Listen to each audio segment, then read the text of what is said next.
Bonjour à tous, Anne Videlaine, conseillère conjugale et familiale au cabinet Raphaël. Alors aujourd'hui, dans ce confinement, je vous propose d'essayer de passer des agacements à l'émerveillement. Je ne sais pas si vous êtes comme moi et que dans votre logement, il y a beaucoup de personnes. Votre logement vous paraissait avant assez grand et aujourd'hui peut-être un peu étriqué. Il faut éviter les jouets qui traînent par terre, les chaussures qui sont au milieu du salon et puis les objets qui disparaissent. Tout à l'heure, je cherchais mon chargeur de téléphone portable et je l'ai retrouvé propulsé sur le bureau de mon conjoint. Alors là, je sens que la moutarde me monte au nez et je suis très agacée. Dans ces moments-là, allez, un petit morceau de chocolat et ça repart. Mais regardez ce que j'ai trouvé, l'emballage vide. Alors oui, vraiment, vraiment, ils sont agaçants quand même. Allez, on ne va pas rester sur cet agacement, on va essayer de changer de regard. Et pour ça, je vous propose de faire comme moi. Allez, changez de regard, moi je vais changer de lunettes et regardez ce qui m'entoure autrement. Et puis, faites un effort pour essayer d'entendre aussi. Si vous avez un jardin, je vous propose d'aller tout près d'un arbre ou dehors, dans la rue, auprès d'un arbre. Vous entendez? On entend plein de sons, des cloches, mais aussi les chants des oiseaux. C'est quand même merveilleux, non?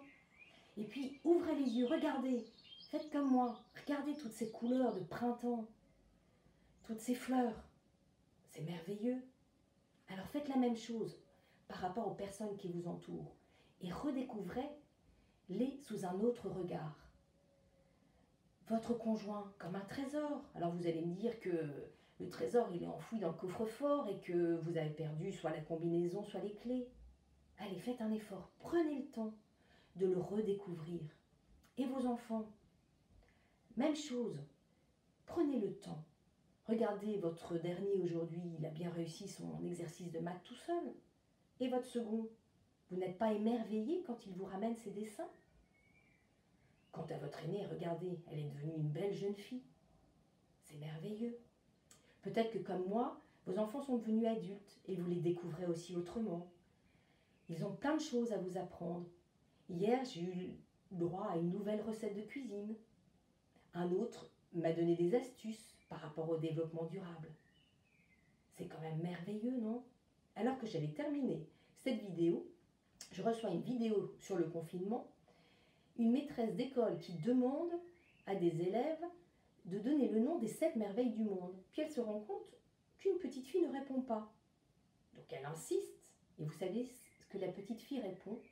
Elle lui dit, pour moi, les 7 merveilles du monde, c'est de voir, d'entendre, de goûter, de toucher, de ressentir, de rire et d'aimer.